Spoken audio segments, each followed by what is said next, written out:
My name's Richard Wallye Walcott, and this is my Golf Rallye G60.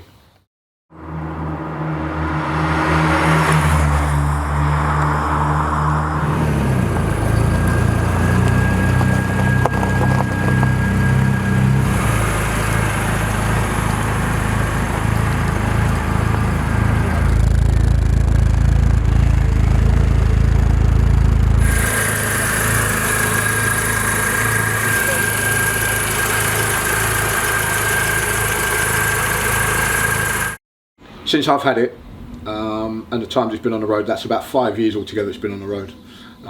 It was off for about 4 years, so about 5 years I've had it altogether on and off the road.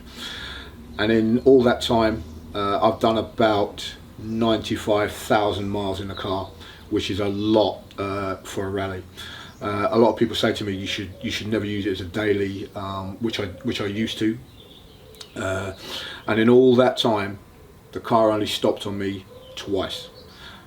Believe it or not, I actually phoned the garage, the Phirm, sort of explained what the situation was. They told me how to rectify it, and it was done. The first time I explained what had happened, they said, yeah, take the fuel relay out, tap it on the floor, plug it back in. I'm on the phone saying, really? Are you sure? Took it out, banged it on the floor, put it back in, not a problem.